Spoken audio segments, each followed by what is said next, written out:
Hello there, ladies and gentlemen.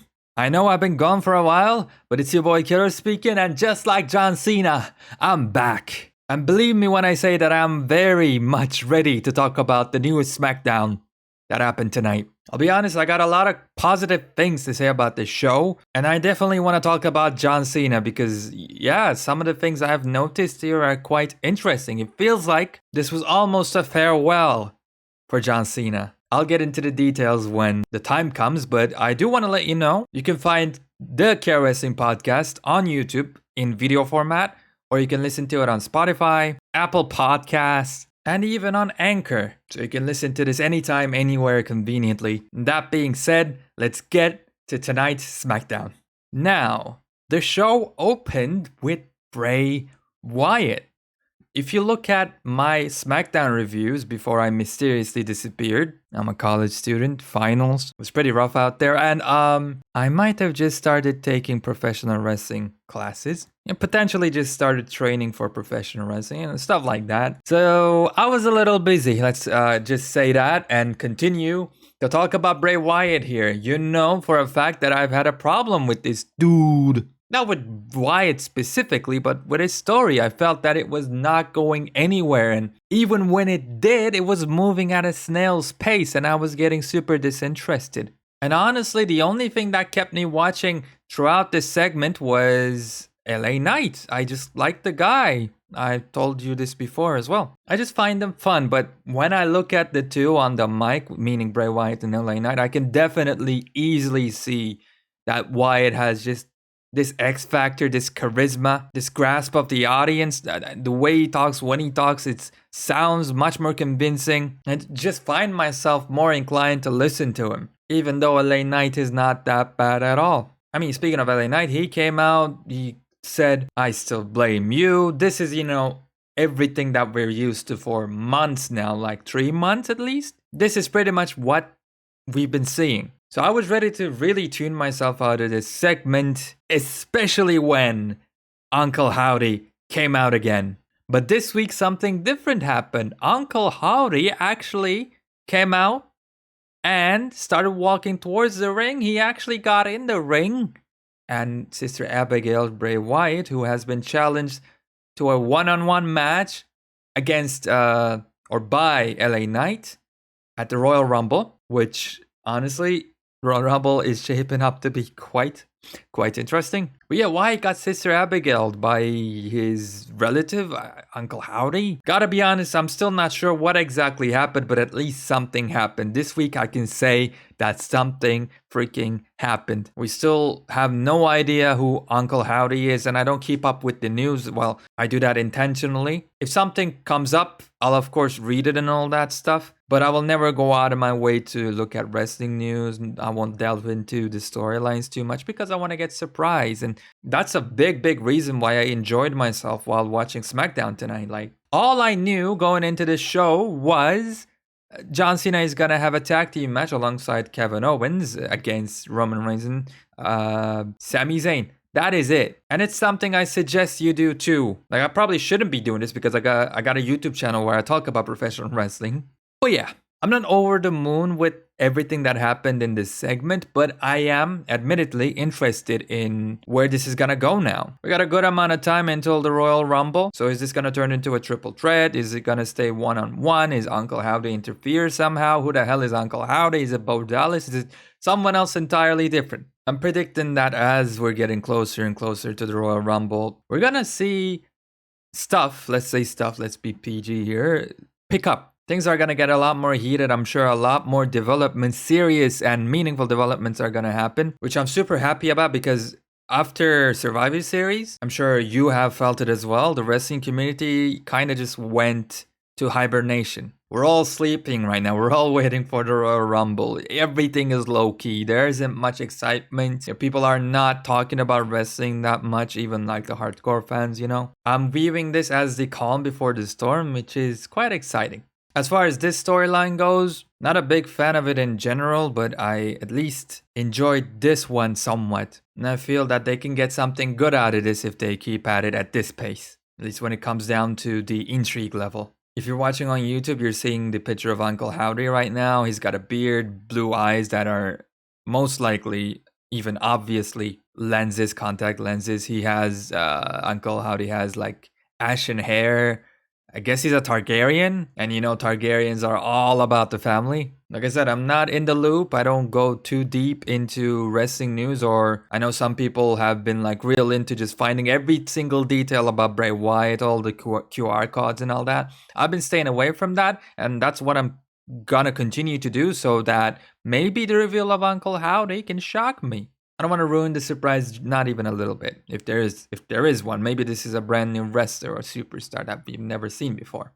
But then we had Sheamus and his brothers in arms. Be honest, this match felt like deja vu because he had a match with Solo Sikoa, which happened before, and in that match he got his like arm injured, and he was like, "Oh no, he's injured. And I wonder how long he's gonna be gone for." Then he was back for 2 weeks. After 2 weeks, I mean, the match itself was all right. Sheamus got beat again. It's hard to get behind the guy when he loses every single match. Like, I'm not even talking about the big ones. Like, over the past 3-4 months, the only match I remember Sheamus winning is like the tag team match. And that match was not for the titles or anything. It was against the Imperium, and Imperium beat Sheamus and everybody else in the Brawling Brutes a couple of times before that match happened. I mean, I like the guy. He's definitely a good wrestler, and from what I've seen of him on YouTube too, I think he's actually a very decent guy overall. But yeah, man, throw him some more bones. Come on. But of course, the real story here was Drew McIntyre, the Scottish Warrior, coming back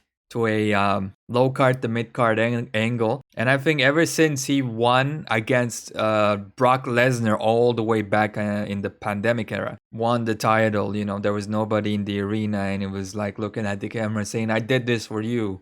I still wish we had the crowd then. Like, that was a great moment for Drew McIntyre and should have been way, way better. But my point is, after that, his booking has been troublesome. But at least he remained as the WWE champion. He feuded with Randy. He did stuff with the WWE championship. Then he got drafted to SmackDown. And I mean, for a long, long, long while, he just did like squash matches, nothing of real importance, just reminding him, everyone, and probably himself too, that he's on SmackDown, he still exists. So yeah, he definitely is in a limbo, right? I feel like he should be doing much more than this, but the problem is we got Roman Reigns with both of the major titles, and so this leaves people like Sheamus, people like Drew McIntyre in a very tough spot, and I definitely wouldn't want to be the booker of SmackDown or the WWE, and especially not the person who's responsible for coming up with ideas for Drew McIntyre. All this to say that I don't find this too interesting.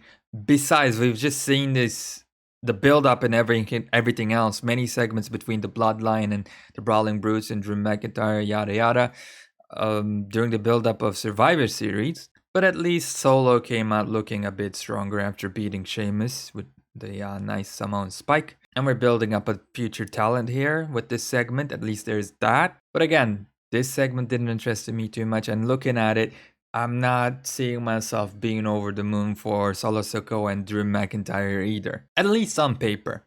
I think they're both good wrestlers. They can have a banger. We'll have to wait and see. Speaking of bangers, now this might be something that you feel differently about, but I went on the record of saying that I just don't enjoy what Ronda Rousey is doing. And when Vince McMahon was at the top, I felt like Vince really normalized Rousey, right? This is a criticism that a lot of other people made because it's the truth. She really became like any other wrestler on the roster. She didn't have that edge, that name value. You know, when you say Brock Lesnar, you stop for a moment because he's different from everybody else. Same used to go for Ronda Rousey. And yeah, right before Vince had to leave, dude, Ronda Rousey was not in a good spot at all. Triple H came in and made things better.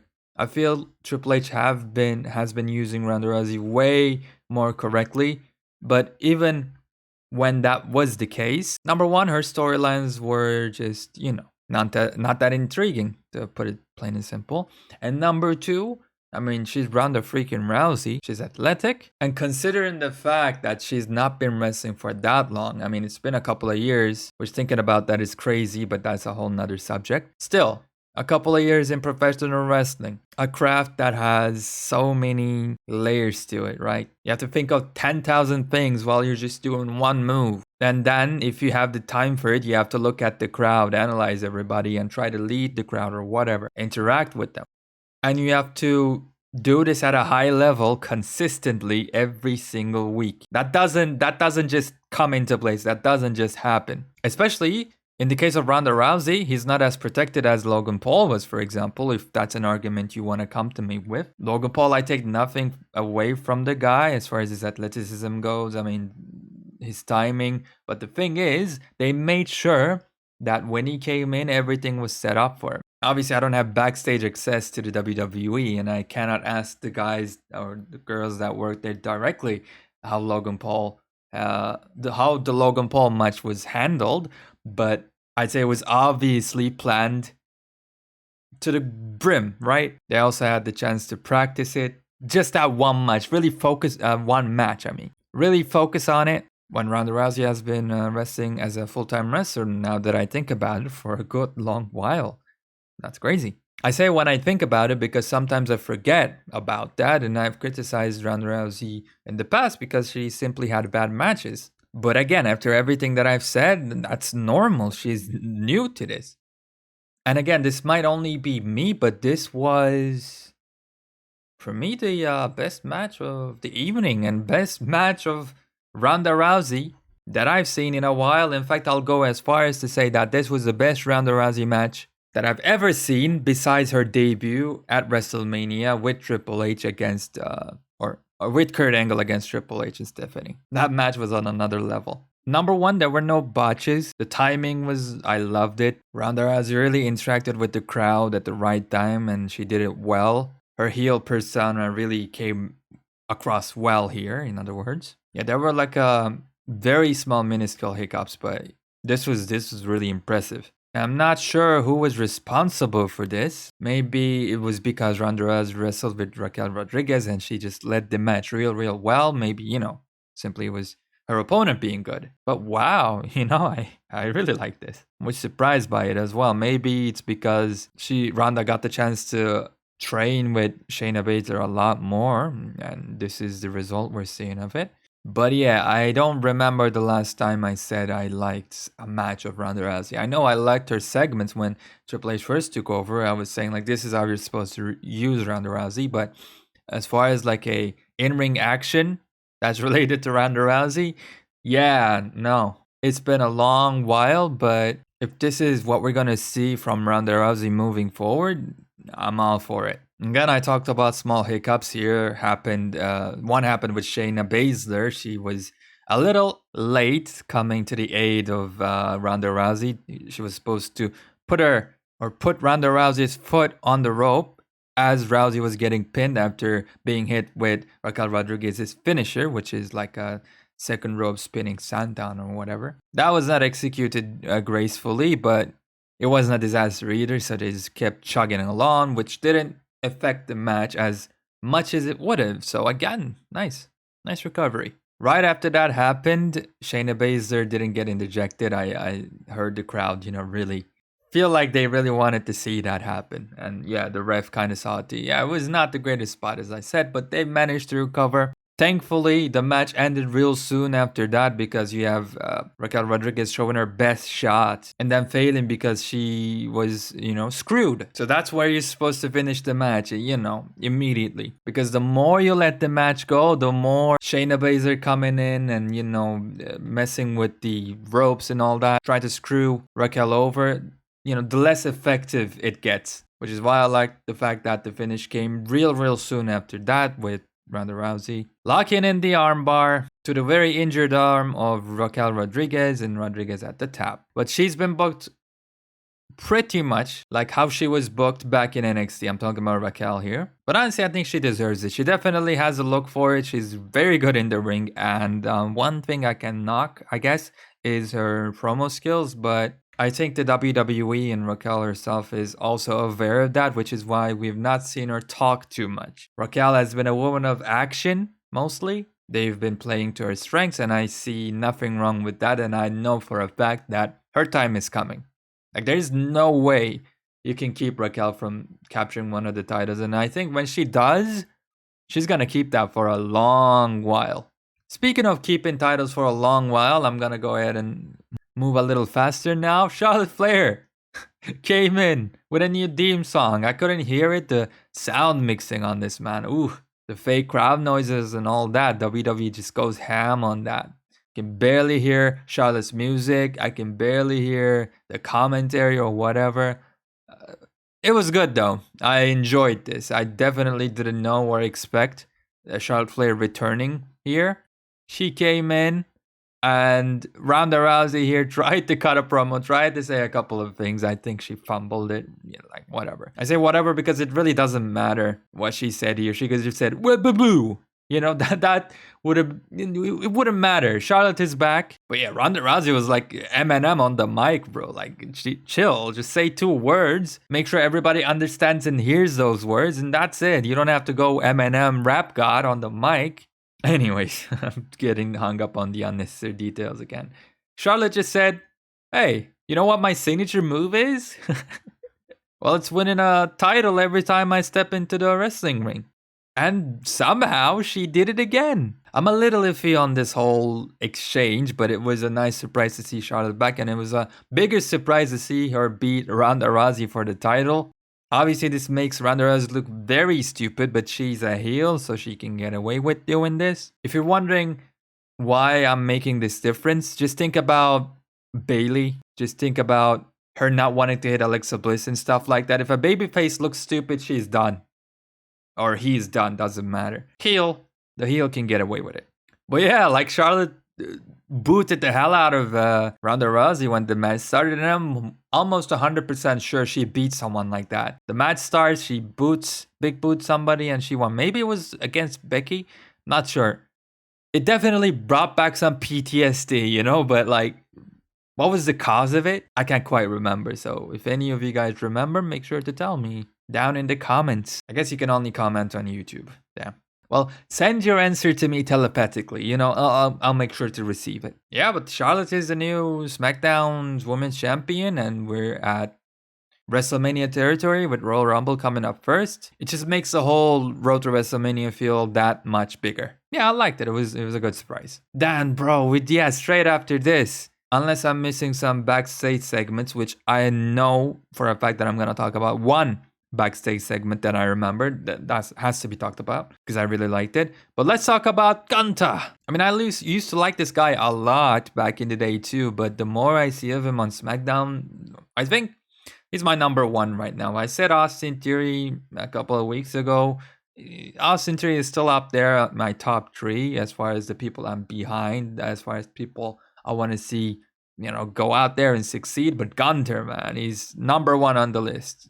And I don't think he's going to come back down for a while. Because this guy is something different. This guy, everything he does in and outside the wrestling ring is kind of I feel it's amazing, let's just put it that way. And I really want to model myself after wrestlers like Gunther. Not in terms of body, obviously. I'm way much more smaller. But in terms of in-ring psychology. Like I put Gunther up there with, you know, Bryan Danielson, Bret Hart, Shawn Michaels maybe. Shawn Michaels admittedly has a lot more flair when it comes to his character. I think Gunther can really be like compared to Bret Hart here because like when you look at Bret Hart, sure he had like the pink tights or whatever, glasses, cool. But you look at Bret Hart cutting a promo, you know, walking, you look at his facials, he's like really straightforward. You know, you would think that shouldn't work, but he's so good at putting a match together, making wrestling believable, making it look legit like a struggle. That whenever you watch a Bret Hart match, you just find yourself consumed in it. Same here, but here with Gunther, you know. It's like everything he does in the ring just makes so much sense. Think about Ricochet versus Gunther. I know I'm going on a side rant here,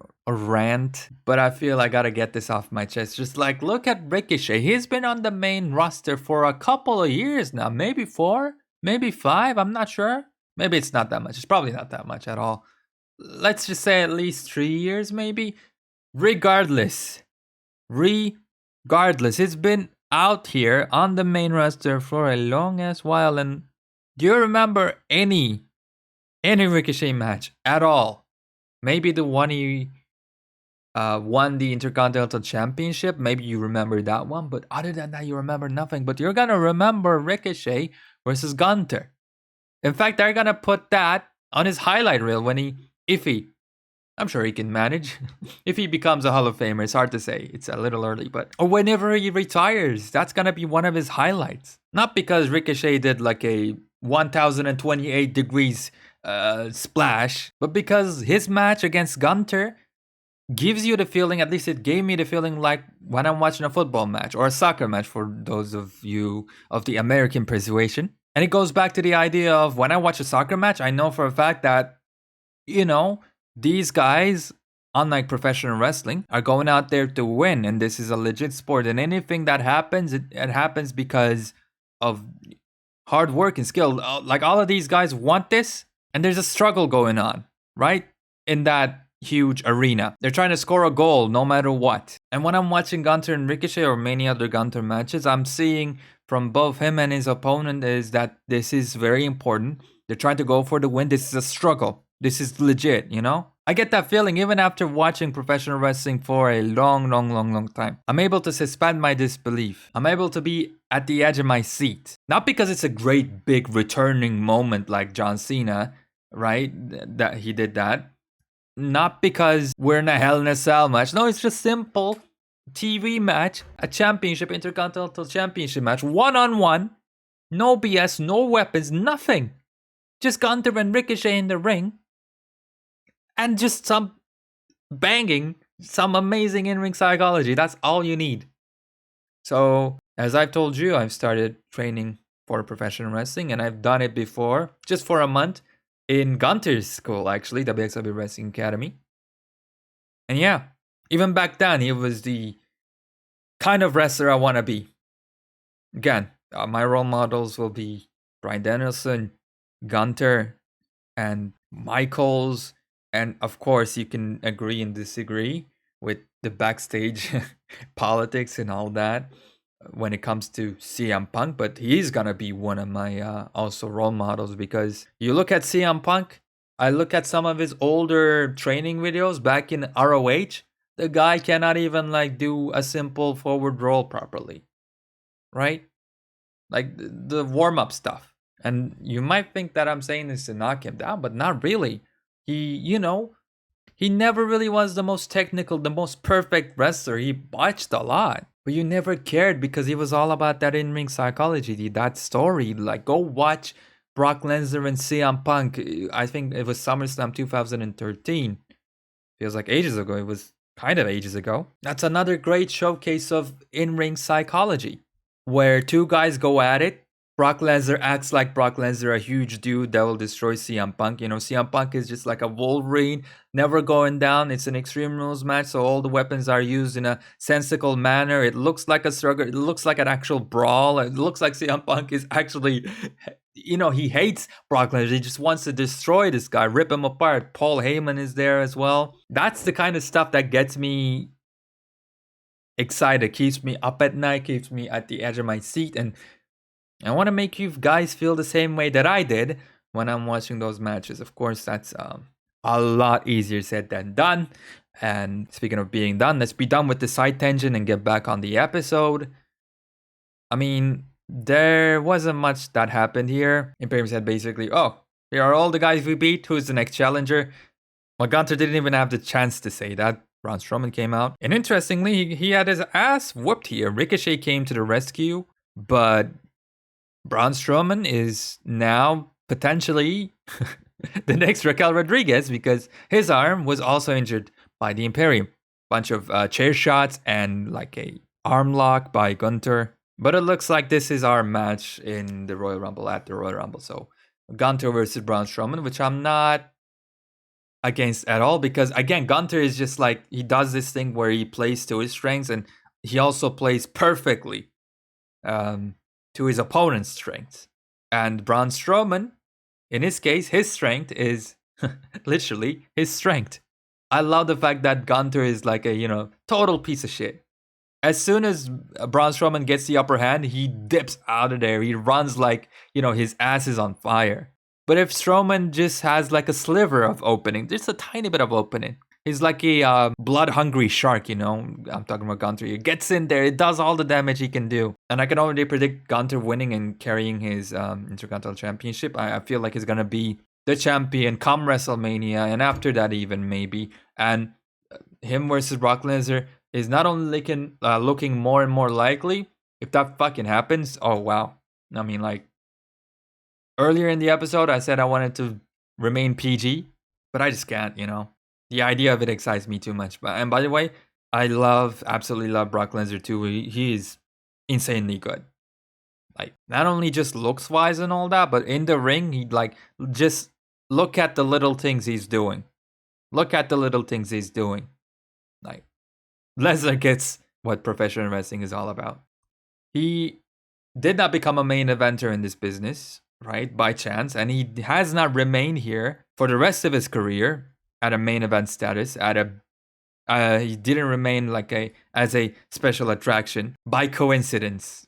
But okay, I'm going on a tangent again. Honestly, after this, we had the main event. I'm gonna talk about the backstage segments before the main event. But if I didn't go on these tangents and I cut everything a little bit shorter, I mean, we're at the end already.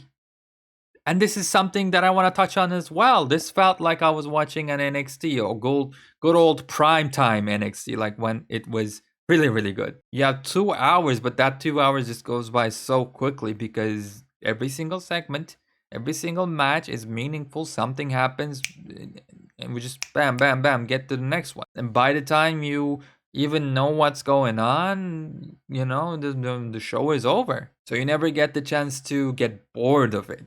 This was one of those shows. Now, not every single weekly show is like that. And I said this before, I'll say it again. It doesn't have to be. Like, not every single week we should be getting huge moments. Then it's gonna, you know, if you break a table every single week, then we're not gonna care about a table breaking at all. It's gonna be like a normal punch and normal drop kick. You know, that's something we see every week. It's a basic concept. Anyways, before I get to the main event, let me talk about that backstage segment with Top Dollar and the rest of the SmackDown locker room. The New Day were there and they were just making fun of Top Dollar. And I like this. You see, you take this something positive and you turn it into a negative, or you do the exact opposite. You take something negative and you turn it into a positive. And I love it. This is the way to go. This is the way to go. Be self-aware. I was completely done with Top Dollar, like especially after his botch. But I think now that I look back at it, this might have been the best thing to happen to him. The WWE is being real smart at capitalizing on this situation. I love it. Love the segment. Love the jokes they threw on, like, continuously to Top Dollar, who was like receptive to them first. Yeah, man, you know, it happened. What can you do? And, you know, they keep making jokes. There's another one, and then another one, and another joke. You know, Madcap Moss makes one, and then, like, at the end, Ricochet makes the 10th jumping joke at this point. And then Top Dollar explodes, pushes Ricochet. We have a match in between the two for Royal Rumble qualification, which I'm hoping they'll keep that into to a minimum.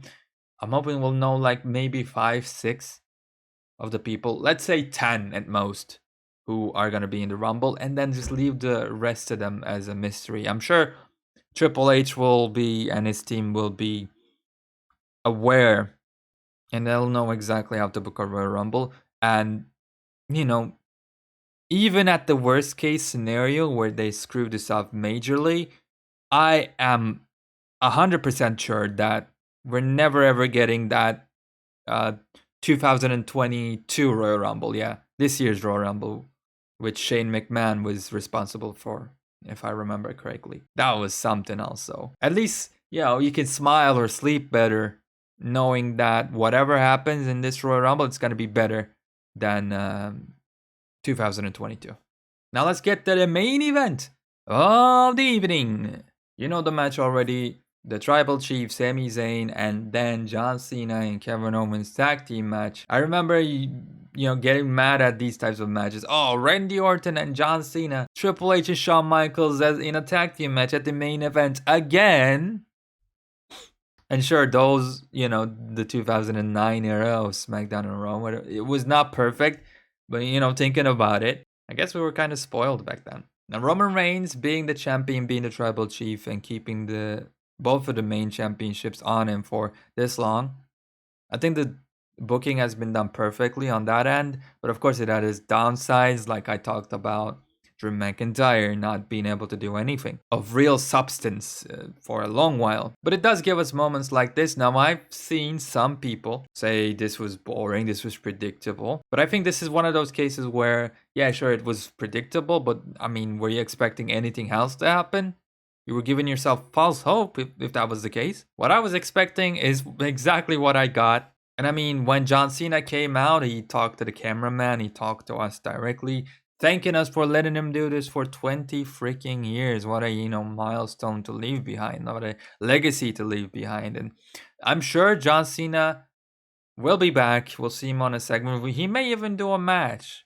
The Rock did a match with Eric Rowan, which lasted 6 seconds, but it was a match nonetheless. So I'm sure John Cena is going to be back in the WWE sometime doing something. But if there was ever a time to put a point, put an exclamation mark, or anything you may wish, to be able to say that this is a moment that John Cena became Heisenberg. Okay, let's stop with the memes. But this is it, man. Honestly, this kind of felt like a retirement match. It honestly did. I mean, his real retirement match was a couple of years ago, or maybe a year ago, with Roman Reigns. All the years are now getting mixed into me, but he lost to Roman Reigns, and yeah, that, like, when Roman Reigns became the tribal chief, I think that was his retirement match, really. But yeah, wow, this is like a defining moment. You look at Cena, I'm surprised. Did he even take his shirt off? I don't remember. I honestly don't remember if he took his shirt off. Let's look at some of the pictures here. Okay, he did take his shirt off, and he did look in shape this time, because the last time when he was up against Roman Reigns, yeah, that it didn't look like that. But I mean, like, we were looking at the hard cam as Cena was making the entrance too. He got in the ring, he's bouncing up with the ropes. Everything is great looking, actually, because he has a t-shirt on. We don't see that he's not tanned anymore. And then, he throws the hat off and he keeps running the ropes. When we see the back of his head and how bald he is, oh my God, man, it's kind of depressing. Life sucks, man. Why do we have to get old? And yeah, wow. Cena is not young anymore, and as I've said, this honestly just felt like a tribute, a farewell match. Cena is done. I mean, it's hard to call him a part-timer even, he's definitely not a full-time wrestler. He's not been that for a long time now. But it's even hard to call him full-time. Like, I'm pretty sure we're going to see him a lot less than we see Brock Lesnar. Or, yeah. Are there even any part-timers left at this point? It's hard to say.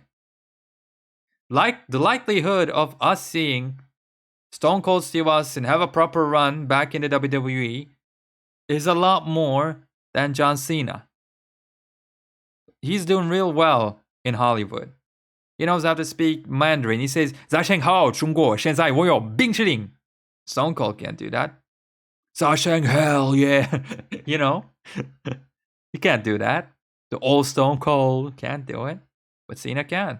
He's been in some of the biggest movies. He's doing, what is that, Peacemaker? He doesn't need the WWE anymore. And yeah, he's just making bank. And a great career in Hollywood. And were I in his place, I would do the same. I completely understand. But still, I grew up with John Cena, man. The first time I started watching wrestling, it was the guy at the top. And he was definitely at the top. And he wasn't coming down. He was there every week on Raw and SmackDown. Yeah. I used to be sick of the guy. Now look at him. In a couple of years, by the way, some of the younger fans, they're not even going to realize who John Cena is. John Cena is going to be like, I don't know, say, Shawn Michaels. Like, some people don't know Shawn Michaels. They've never seen a Shawn Michaels match. He's been retired ever since 2000. Well, we're not going to count the Saudi Arabia show. And that's insane to think about.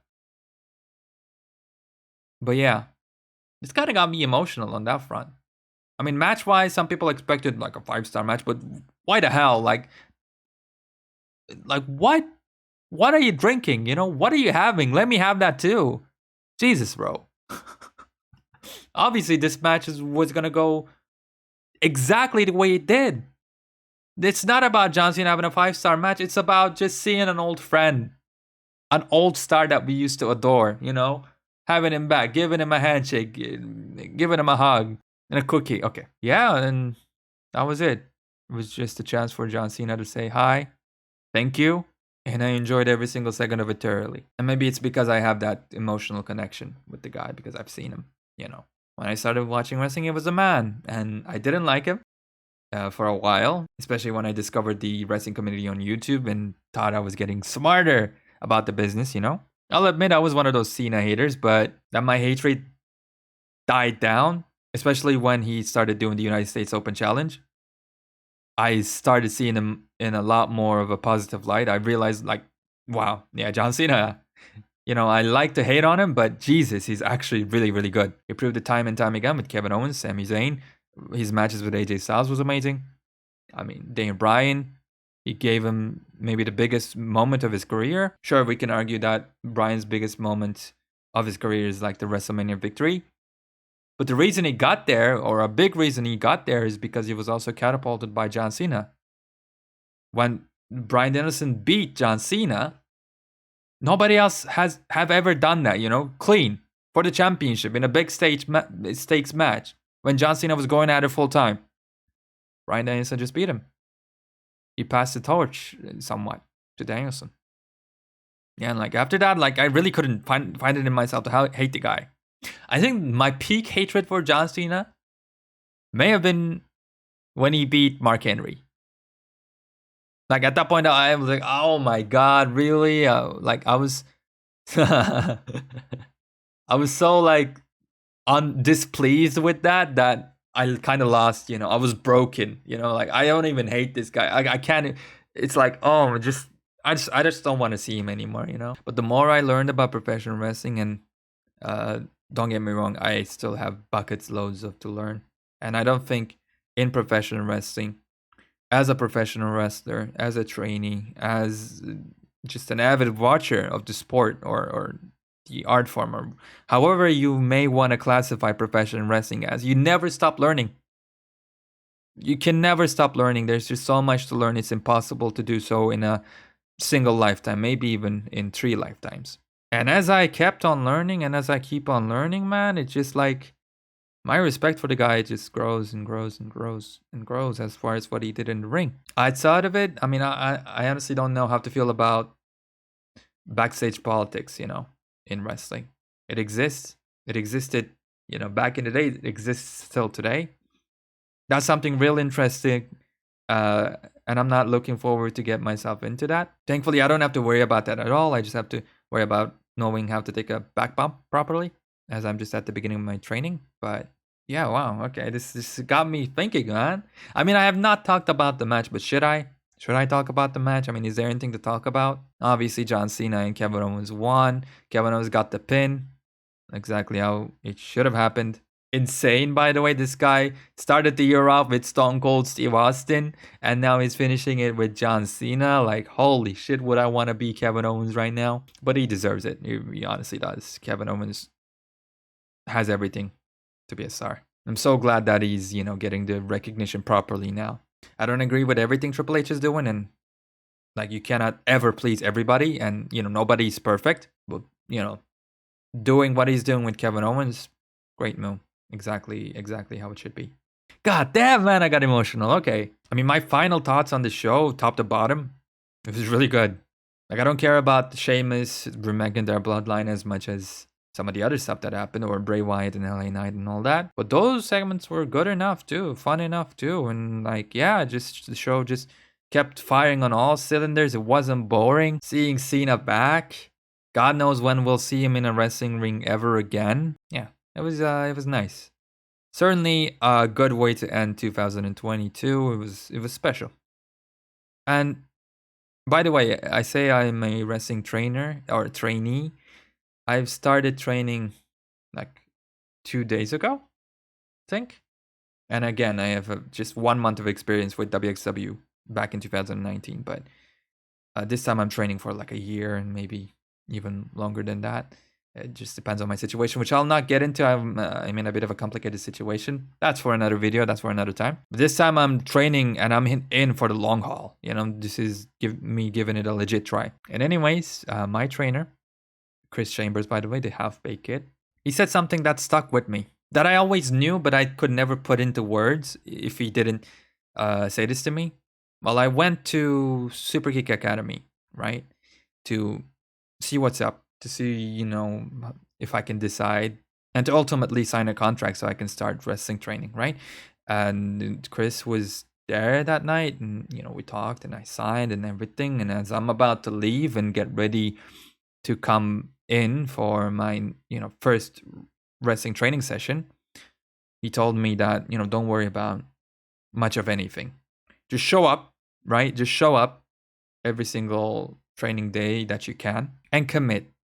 And as long as this is fun for you, as long as you're having fun while doing this, you'll make it. You'll get somewhere. Honestly, that's why I love getting in the ring, right?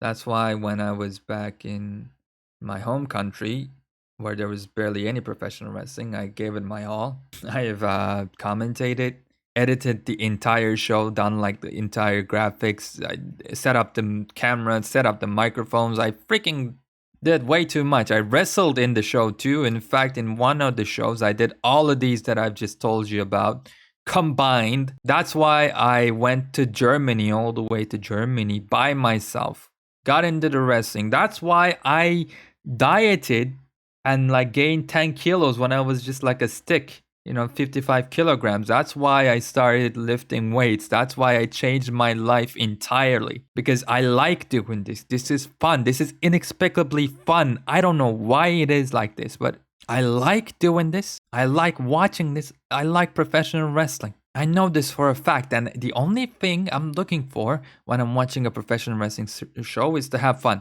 have a good time. I'm not expecting to see like a 5-star match. No, I don't give a crap. Maybe the younger Kero would, you know, the younger Kero who was really, really into like New Japan and all that. And I'm not knocking those guys in any way. I still think they can put on some bangers from time to time. But the way I look at wrestling has changed a lot. And again, I really actually enjoy watching New Japan sometimes. It's just, you know, every show being 4 hours and all that. It's just like a product that doesn't, as a viewer, that doesn't like attract me anymore. But still, saying that, I'm super freaking hyped for Wrestle Kingdom. Definitely gonna catch that. But yeah, WWE, man. I really like what WWE's been doing. And again, by no means is WWE a perfect company. But just like how I changed my point of view on John Cena, not liking him, being a normal hater. Oh, he beats everybody. You know, he's Super Cena. And again, there were definitely mistakes made with the booking of John Cena, like absolutely. But I look at John Cena now with everything I know and everything I continue to learn, man, I just can't help but respect and admire. And I gotta say the same thing for the WWE. You know, they like it or not, they're the ones that made professional wrestling as big as it is, or it was back in the Attitude Era, you know? And yeah, I just talking about WWE in general, I know. But John Cena was the WWE for me. So yeah, this talking about this unexpectedly, very unexpectedly put me into some introspective mood. Wow. I hope I'm not being too moppy or anything like that, or too confusing. But my main point is that I've enjoyed watching the show. I enjoy getting in the ring and having the opportunity to train. I enjoy recording this video, making this podcast, in other words. I also enjoy reading what you guys think about all these situations. It's an addiction, maybe, I'm not sure, but I live and breathe professional wrestling. And if I've given you a new idea, made it entertaining, made you smile, whatnot, along the way of me sharing my passion, well, I'm happy. That's all I need. Goddamn, this was supposed to be a simple SmackDown review, but you never know. Anyways, this is gonna be the end of this episode, the second ever episode of Kero Wrestling Podcast. Come check out my channel on YouTube. It's called Kero. You can find the podcast in its video form. And if you're watching on YouTube, you can go to Spotify, you can go to Apple Podcasts or Anchor and listen to this while you're running for your mornings, while you're having breakfast or making that breakfast. I mean, imagine listening to Kero while you're, to me, you're surly, while you're eating that omelette de fromage, to say. But yeah, man, just look forward to enjoying your life. Because we're not here for long, and just take it a step at a time. Make sure you enjoy the process, and make sure to enjoy 2023. In other words, Happy New Year. I nearly forgot. Anyways, I'll see you guys, and maybe a girl. I mean, come on, this is the pro wrestling community. I'm being generous even when I just say girl. All right, guys and girls, I'll see you on the next one. Goodbye.